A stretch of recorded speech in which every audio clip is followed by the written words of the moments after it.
Bonjour à toutes et à tous, bienvenue sur Agile Toolkit. Donc le mot qu'on va voir aujourd'hui dans notre glossaire, c'est le mot assessment. Assessment, qu'est-ce que ça veut dire en français? Ça veut dire évaluation. Donc c'est un mot évaluation qui n'est pas forcément spécifique de l'agilité, hein. On peut faire des évaluations dans n'importe quel contexte. D'ailleurs, voilà, le mot assessment, évaluation, ça fait penser à l'école. On va évaluer un élève, un étudiant. Donc le principe de l'assessment, l'évaluation, c'est d'évaluer le niveau de compétence, de maturité d'une personne ou d'un groupe. Alors, dans l'agilité, tout d'abord, on parle souvent de self-assessment, auto-évaluation. Donc, on va demander aux personnes de s'évaluer elles-mêmes par rapport à l'agilité. Le but, c'est qu'une équipe, par exemple, évalue son niveau de maturité par rapport à l'adoption des pratiques agiles. Donc, c'est dans le cadre d'une mise en place de l'agilité, par exemple une équipe qui est en cycle en V avant qui va passer en agilité, pour voir à quel niveau elle est dans son adoption de l'agilité, si elle utilise tous les outils, parce que l'agilité en général, même si on se limite à une méthode comme Scrum, l'agilité va comporter énormément de pratiques. C'est toute une boîte à outils avec plein de choses, des réunions, des outils, des concepts qu'il va falloir apprendre à maîtriser, qui diffèrent un peu des méthodes traditionnelles.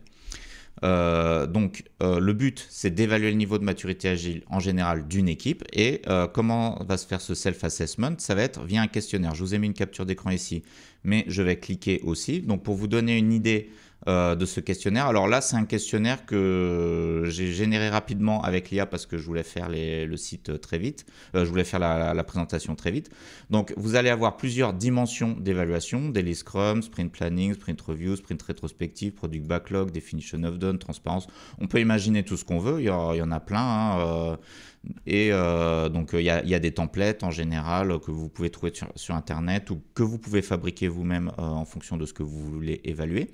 Là, vous allez avoir tout un tas de questions. Les daily meetings durent-ils moins de 15 minutes? Tous les membres de l'équipe participent-ils activement?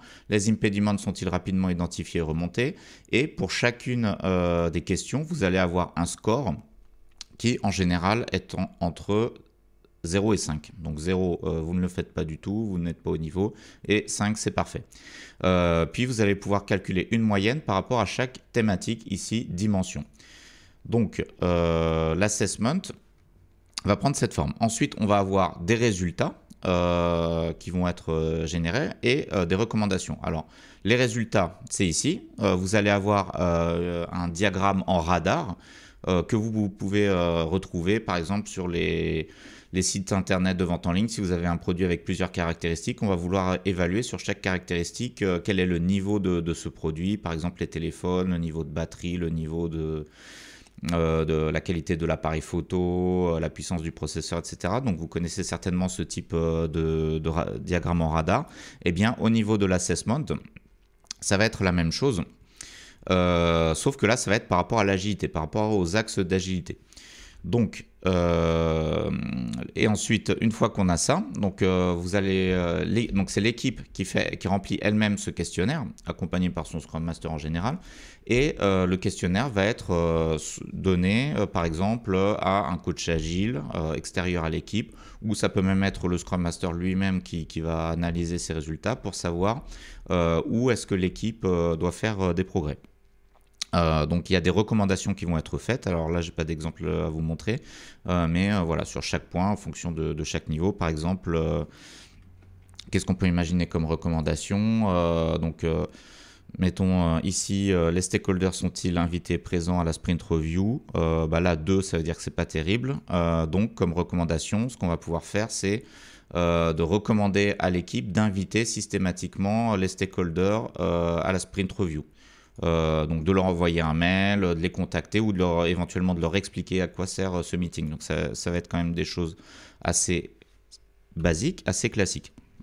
Donc ça, voilà, c'est la définition de l'assessment. Maintenant, j'aimerais un peu discuter de ça. Donc parce que c'est là que ça devient intéressant. Donc ça va être un peu une petite critique de certaines pratiques.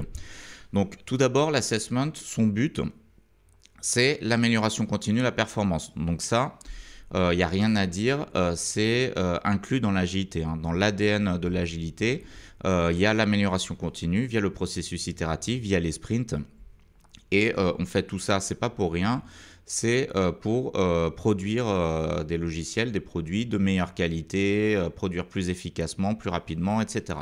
Donc il y a une certaine notion de performance et le self-assessment y participe parce que en remplissant ce genre de questionnaire, en essayant d'identifier ce qu'on ne fait pas encore, eh bien on va pouvoir s'améliorer. Tout simplement, c'est un peu comme une rétrospective, mais pas seulement sur un sprint, mais à l'échelle de toute l'équipe et à l'échelle de toutes ses pratiques. Donc jusque-là, ça reste très positif. Enfin, ça reste vraiment dans les clous. Ensuite, la première critique que j'aurais formulée, c'est que c'est une auto-évaluation. Donc pour moi, l'auto-évaluation, fondamentalement, c'est pas si bien que ça parce que pour évaluer correctement quelque chose, il faut être expert dans cette chose et il faut aussi avoir un regard extérieur. C'est toujours très difficile de s'auto-évaluer, quel que soit le sujet. C'est pas pour rien qu'on a des examens externes aux élèves et qu'il y a des profs qui notent. Alors dans la société actuelle, il y a une tendance à pousser à l'auto-évaluation. Mais bon, alors on va pas en discuter dans cette vidéo, mais moi je pense que c'est une tendance un peu superficielle et qui n'est pas forcément très efficace si on veut vraiment évaluer les choses. Donc ça c'est le premier point, mais qui en plus dans le cadre des assessments agiles, comme je les ai vus pratiquer en entreprise souvent, cette auto-évaluation n'en est pas forcément une, parce que des personnes extérieures à l'équipe vont prendre les résultats et vont eux-mêmes juger par rapport aux résultats. Donc ça m'est déjà arrivé dans une mission de faire l'assessment à l'équipe qui nous était demandé. On remplit le questionnaire, je rends le résultat à un coach agile qui me répond instantanément ils se sont surévalués, les équipiers. Donc là, ça veut dire que c'est pas vraiment un self-assessment et donc du coup, à quoi ça sert de le faire à l'équipe? Pourquoi ne pas les évaluer directement depuis l'extérieur? Donc bon, c'est un peu paradoxal, quoi. Ensuite, la deuxième chose, c'est qu'on évalue sur des critères formels, donc un questionnaire avec plein de questions précises, enfin des critères relativement formels et certains axes. Et aussi, donc ça revient à la même chose, la normalisation de l'évaluation, c'est-à-dire que ça va être les mêmes questions pour tout le monde. Or, une équipe, dans un contexte agile, dans une entreprise, il peut y avoir des tas d'équipes très différentes. Avec des besoins, des contraintes différentes, des cultures différentes en termes de pratique du travail, un historique différent. Et c'est pas forcément évident de trouver un ensemble de questions qui va être pertinent par rapport au niveau de telle ou telle équipe. Donc ça vient aussi dans une volonté au travail de normaliser et de formaliser en même temps toutes les pratiques, mais ça va peut-être un peu trop loin. C'est quelque chose qu'on veut faire, bien sûr, dans n'importe quelle industrie. On veut normaliser, formaliser, etc. pour industrialiser, pour fluidifier, etc. Mais si ça descend jusqu'au niveau de la pratique de l'agilité, de la pratique de l'agile, de l'équipe, pardon, c'est pas forcément le plus efficace. Ensuite, voilà, donc j'ai dit ensuite, une équipe ne se réduit pas à une évaluation, et l'agilité est avant tout une boîte à outils où on va pouvoir piocher des outils en fonction des contextes et de ses besoins, et pas forcément tout utiliser et tout appliquer tout le temps. Donc ça, c'est un grand débat. On refera peut-être une vidéo là-dessus, parce que c'est vraiment très intéressant, il y aurait beaucoup de choses à dire. Mais je vous propose quand même un dernier slide. Si on veut vraiment évaluer la production d'une équipe, alors comment on peut faire? Donc pour moi, le meilleur mode d'évaluation, c'est la démo, où l'équipe va présenter ce qu'elle a fait à l'issue du sprint et elle va échanger avec les stakeholders, c'est-à-dire les clients, les business owners, éventuellement les utilisateurs, etc., le PO. Donc l'équipe va présenter au monde extérieur, aux parties prenantes qui sont intéressées à son application. Et là, va y avoir une évaluation. Alors ça va être très informel parce que c'est des êtres humains qui vont appuyer sur des boutons du logiciel et qui vont voir si ça marche ou pas et si ça leur convient ou pas. Mais ça sera très pertinent parce que cette démo, c'est une sorte d'évaluation informelle de la la part des gens qui sont intéressés à l'application. Donc ça, c'est une évaluation de la production de l'équipe. On va évaluer directement l'application et non pas comment elle travaille. Donc si on veut vraiment des critères plus formels, on peut évaluer la quantité de story points qui est livrée par l'équipe à chaque sprint. Donc là, c'est une quantité de marchandises, entre guillemets, qui va être produite par l'équipe.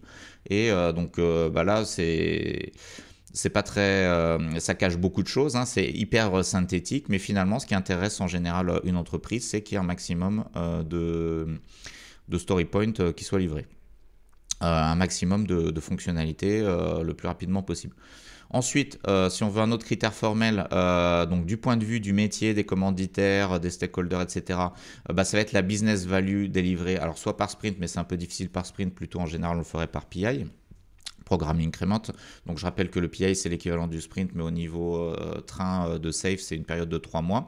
Donc il y aura une vidéo là-dessus sur le glossaire. Sinon vous avez mon cours sur l'agilité à l'échelle qui l'explique, vous avez une vidéo là-dessus. Donc la business value, ça c'est pas exactement la même chose que le story point, c'est la valeur qui est apportée donc aux clients, aux utilisateurs, etc. Donc ce qu'on en retient. Enfin, il y a encore, si on veut évaluer directement l'équipe, mais plus subtilement qu'avec un assessment, moi je pense que la meilleure évaluation, ça reste le jugement, entre guillemets, un jugement, pas du point de vue strict, mais donc du point de vue vraiment observation, juger en son âme et conscience ou...